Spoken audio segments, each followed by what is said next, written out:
Olá, meu irmão, minha irmã, eu te saúdo com a paz do Senhor Jesus. Paz esta extensiva a toda a tua casa. Amém.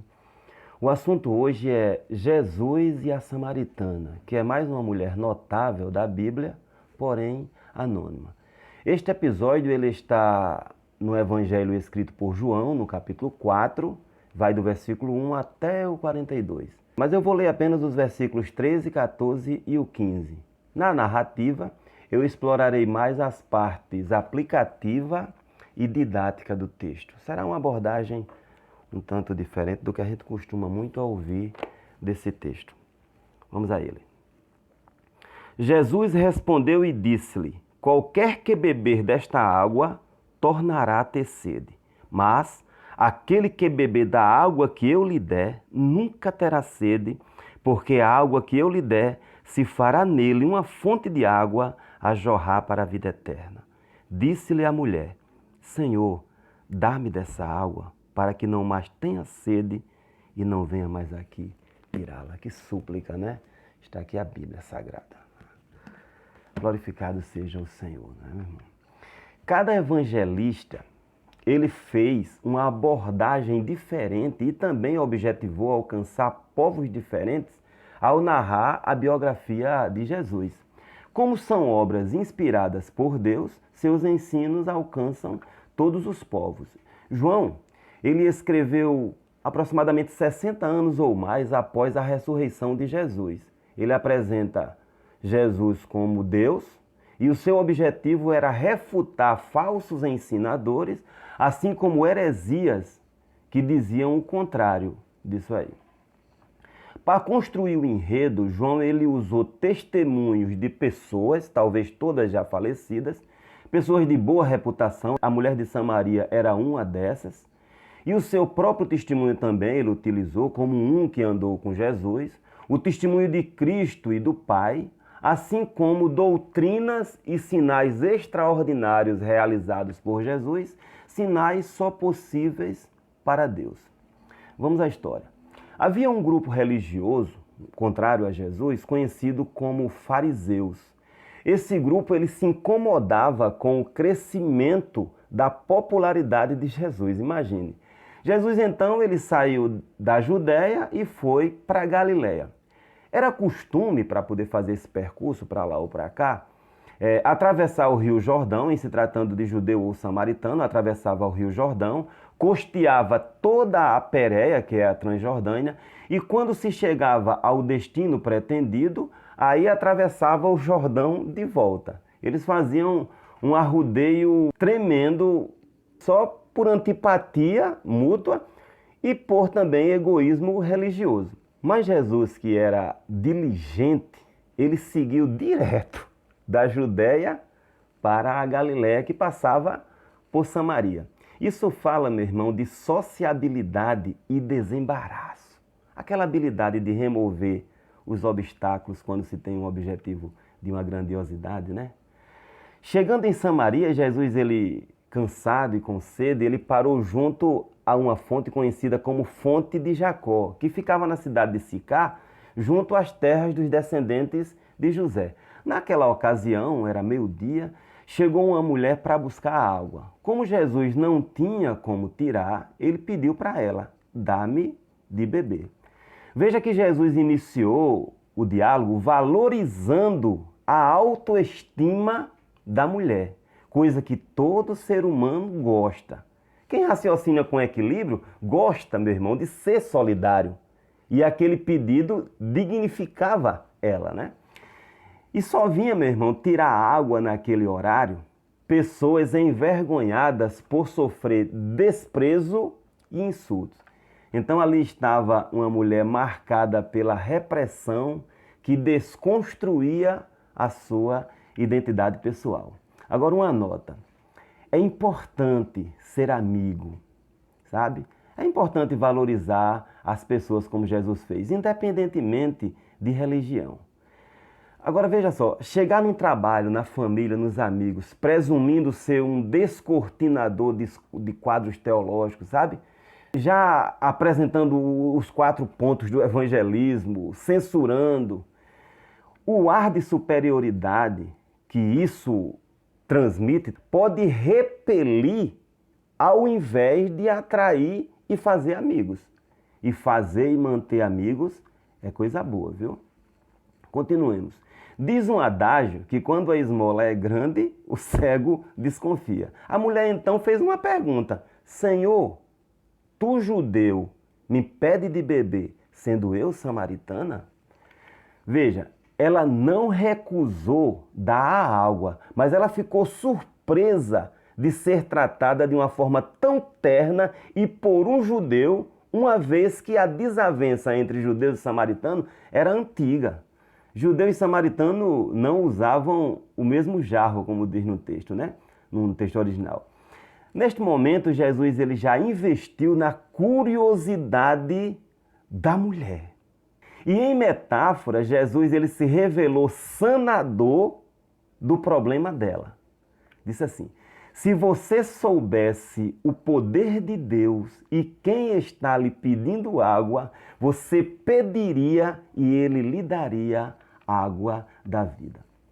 Com a curiosidade aguçada, mas ainda duvidosa por tanta honra recebida, a mulher ela fez duas perguntas. Veja que ela introduz um fato antes de cada pergunta. E isso demonstra, meu irmão, respeito e interesse, não propriamente resistência. O Senhor não tem jarro e o poço é fundo, a introdução, né? Como é que vai conseguir essa água da vida? A pergunta. Jacó e seus filhos e seus animais beberam daqui, a introdução. O Senhor é mais importante do que Jacó? A pergunta. Nesse momento, Jesus ele apelou para o raciocínio da mulher. E esta atitude valorizou a inteligência dela. Quem beber desta água, da fonte de Jacó, não é? Voltará a ter sede. Mas quem beber da água que eu lhe der, nunca vai ter sede. Nunca mais terá sede. Por quê? Porque esta água se tornará uma fonte de vida eterna. Agora uma nota com relação a essa coisa de valorizar a inteligência e o raciocínio. Conversando com o pastor Rubem Varela, que é um dos homens que compõem a mesa diretora da nossa Assembleia de Deus aqui no estado, no Rio Grande do Norte, a gente estava numa fila de almoço.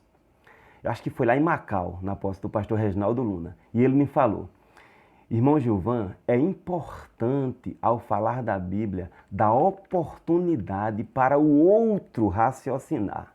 Eu jamais esqueci isso aí, meu irmão. Valorizar a inteligência do outro atrai. Subestimar a inteligência afasta. Que coisa, né? Quando a mulher ouviu a promessa e testificou a verdade dentro da alma, nasceu na mulher, meu irmão, a esperança de ficar livre dos infortúnios sofridos naquela fonte. Então ela pediu com inteligência e com tom de súplica também: me dê dessa água, assim eu nunca mais terei sede e não precisarei, mas vim aqui buscar água. Jesus, sabendo que o terreno estava fértil, ele investiu agora na consciência da mulher. Vá chamar o seu marido e volte. Ah, meu irmão, a senhora consciência agiu como um promotor eficaz, sabe? Naquele coração sedento. E ela descarregou o seu fardo. Eu não tenho marido. Honesta, né? Nesse momento entrou em cena, meu irmão, a ação do Deus conhecedor, lá daquele cantinho de despejo, daquele quartinho de despejo do coração, sabe? Onde a gente guarda aquilo que não mostra para ninguém. Mas o Senhor que prescruta os corações, ele disse: você está certa em dizer que não tem marido, pois você já teve 5 e o marido que você tem agora não é nem seu marido. A mulher ela tinha uma vida afetiva embaraçada e isto lhe incomodava. Ela não tinha conforto por isso. Foi aí que ela confessou suas faltas, mas de uma forma sutil. Por quê? Porque ela tinha muita vergonha de si. É o que se infere no texto. E em seguida, meu irmão, ela mostrou-se interessada em saber a forma correta de se adorar a Deus. Eu vejo que o Senhor é profeta, ou seja, é a confissão sutil, né? Ele profetizou com verdade o interior dela, a vida dela, sem a conhecê-la. Nossos antepassados adoravam a Deus neste monte. Sicá, ele ficava entre os montes Gerizim e Ebal. Então ela prosseguiu. Mas os judeus dizem que é em Jerusalém o lugar que devemos adorar.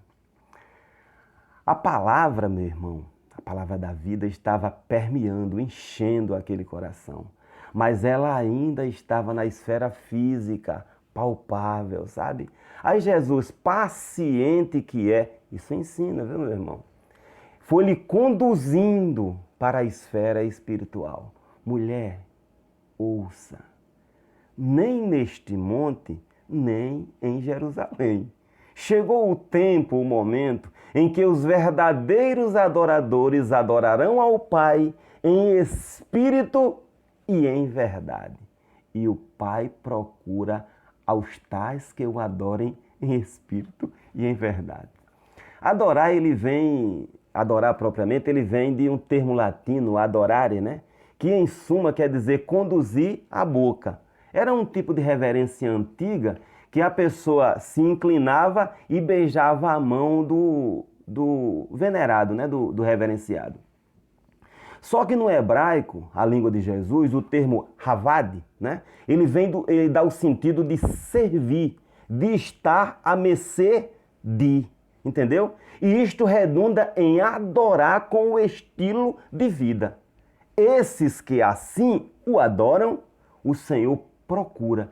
Isso dá a ideia de serem poucos, não é assim?